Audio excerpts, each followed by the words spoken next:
Friends, welcome to we family creations. நீங்கள் எல்லோரும் நல்லா இருக்கிறீங்களா? நானும் நல்லா இருக்கிறேன். நீங்களும் நல்லா இருப்பீங்க தெரியும்.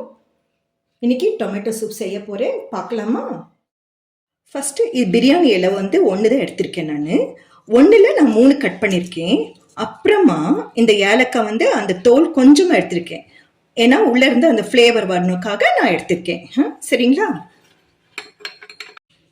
லாஸ்ட் வந்து கொஞ்சமாக சீரக பவுடர் ஆட் பண்ணிக்கலாம். ஏன்னா ஃப்ளேவருக்காக கொஞ்சமாக தான் எடுத்திருக்கேன். 1/4 ஸ்பூன் எடுத்திருக்கேன். சின்ன ஸ்பூனில் 1/4 ஸ்பூன். அப்புறமா தேவைக்கேற்ப உப்பு உங்களுக்கு எவ்வளோ வேணுமோ அப்புறம் எடுத்துக்கலாம். இது இல்லை வந்து காஷ்மீரி பவுட்ரு 1/2 ஸ்பூன் கொஞ்சம் இருக்குது. சின்ன ஸ்பூனில் தான் எடுத்திருக்கேன் 1/2 ஸ்பூனு. அப்புறம் சில்லி பவுட்ரு 1/2 ஸ்பூன், 2 1/2 ஸ்பூன் தான். காஷ்மீரி கொஞ்சம் ரெட்டு வரக்காக தான் நான் போட்டிருக்கேன். இது வந்து கரம் மசாலா 1/4 ஸ்பூன் எடுத்திருக்கேன். அந்த ஸ்மெல்லுக்காக. பட்டை கிராம்பு போட்டால் அவ்வளோ வராது இல்லையா, முழுசாக போடுறோம். இது இப்படி போடும் போது உங்களுக்கு நல்ல ஃப்ளேவர் வரும். அப்புறம் பூண்டு வந்து 5 பூண்டு பல்லு எடுத்திருக்கேன் நான். நல்ல ஃபைன் சாப்பை கட் பண்ணிக்கோங்க. அப்புறம் ஆனியனை வந்து ஒரு சின்ன மீடியம் சைஸ் ஆனியன் எடுத்திருக்கேன். அது நல்லா ஃபைனாக சாப் பண்ணிக்கோங்க. அப்புறம் புதினா கொத்தமல்லி 2 கொஞ்சம் கொஞ்சமாக நான் கட் பண்ணி வச்சுருக்கேன். இதுக்கு அவ்வளோதான் சாமான். அப்புறமா டொமேட்டோ வந்து நான் கிட்டத்தட்ட 1/2 கிலோ தக்காளி எடுத்திருக்கேன். 1/2 கிலோக்கு கொஞ்சம் மேலே எடுத்திருக்கேன். இது வந்து நல்லா ஷேக் பண்ணிக்கணும். நான் கட் பண்ணி வச்சிருக்கேன். ஏன்னா உங்களுக்கு அப்படியே காமிக்கும் போது கட் பண்ணும் போதெல்லாம் லேட் ஆகும்காக கட் பண்ணி வச்சு காமிக்கிறேன் உங்களுக்கு. டொமேட்டோ நல்லா நான் ஷேக் பண்ணிட்டேன். இப்போ ஸ்ட்ரெயின் பண்ணிக்கலாம். நல்லா வடை கட்டிக்கோங்க. ஏன்னா அதில் விதை இருக்கு இல்லையா, அந்த விதையெல்லாம் வரணும்.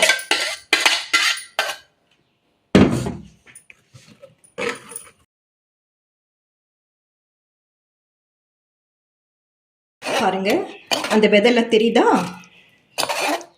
அந்த விதை கிளீனாக வந்துடுச்சு. இது வந்து நம்ம என்ன செய்யலாம், தூக்கி போட்டுடலாம். இது வேண்டாம் நம்மளுக்கு. சூப் குடிக்கும் போது இது வந்து வாயில் கிடைக்கும் போது உங்களுக்கு நல்லா இருக்காது இல்லையா, அதனால நம்ம ஃபில்டர் பண்ணிக்கலாம். நல்லா ஸ்டவ் ஆன் பண்ணிக்கலாம்.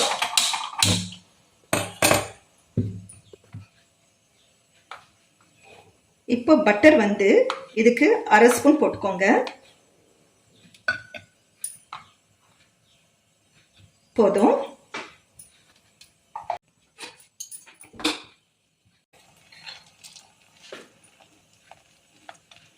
இந்த பட்டர் வந்து கொஞ்சம் மெல்ட் ஆகட்டும்.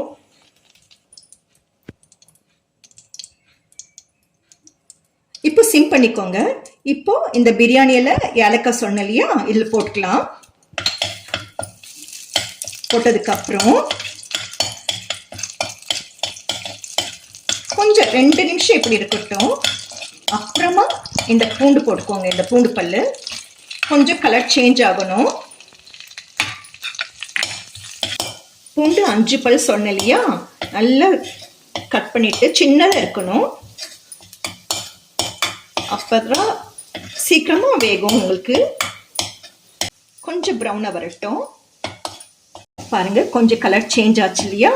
இப்போதைக்கு என்ன பண்ணணும், இந்த ஆனியன் போட்டுக்கலாம். இது கொஞ்சமாக வதக்கட்டும்.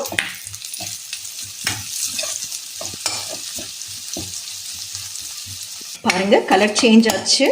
உங்களுக்கு வித்தியாசம் தெரியுதுங்களா? இந்த ஸ்டேஜில் தக்காளி அது பண்ணோம் இல்லைங்களா, ஷேக் பண்ணோம் இல்லையா, அது ஊற்றிக்கலாம். கொஞ்சம் தலைக்கு குட்டி.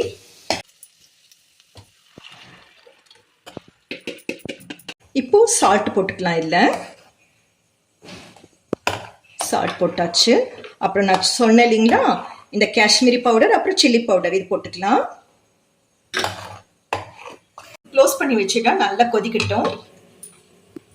இல்லை 1/2 ஸ்பூன் சுகர் போட்டுக்கலாம். சுகர் போடும்போது உங்களுக்கு சுகர் ப்ளஸ் காரம் 2 நல்லா இருக்கும் குடிக்கும் போது உங்களுக்கு. இப்போ நல்லா கொதிச்சது இல்லையா, சிம் பண்ணிட்டு இந்த சீரக பவுடர் சொன்னேன் இல்லைங்களா, இது போட்டுக்கலாம். இது போட்டதுக்கப்புறம் அப்புறம் கரம் மசாலா நல்லா மிக்ஸ் பண்ணிக்கோங்க. லாஸ்ட் வந்து நான் பெப்பர் பவுடர் உங்களுக்கு சொல்லலை. எதுக்கு நான் இதெல்லாம் கம்மியாக ஆட் பண்ணேன்னா, இந்த பெப்பர் போடுறதுக்காக. அவசியமாக பெப்பர் போடணும். அதுக்கு தான் நான் சில்லி பவுடர் வந்து 1/4 ஸ்பூன் தான் எடுத்திருக்கேன். சில்லி பவுடர் காஷ்மீரி பவுடர் சொன்னேன் இல்லைங்களா. இப்போது பெப்பர் சும்மா கொஞ்சமாக க்ரஷ் பண்ணி போடுங்க. அப்படி நம்மளுக்கு காரம் அதிகமாக வேணும்னா நீங்கள் போட்டுக்கலாம். இது ரொம்ப டேஸ்ட் கொடுக்கும் உங்களுக்கு. இப்போ பெப்பர் க்ரஷ் பண்ணியாச்சு இல்லையா, இப்போ கொத்தமல்லி ஆட் பண்ணிக்கலாம் கார்னிஷ்க்கு.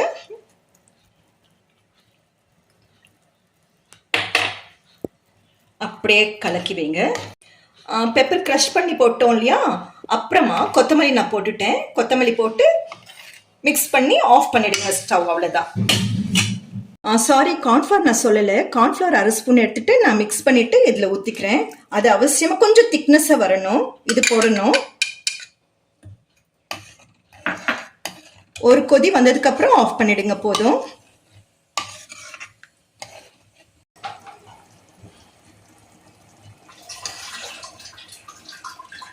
இப்போ போதும், ஆஃப் பண்ணிடலாம் ஸ்டவ். நான் டோஸ்ட் பண்ணி வச்சுருக்கேன். நல்லா க்ரன்ச்சியாக இருக்கணும். இது கட் பண்ணிவிட்டு சூப்பில் போட்டு சாப்பிட நல்லா இருக்கும். சாப்பிடும்போது நல்லா ஃபில்லிங்காக இருக்கும். இப்போ கட் பண்ணிக்கலாம்.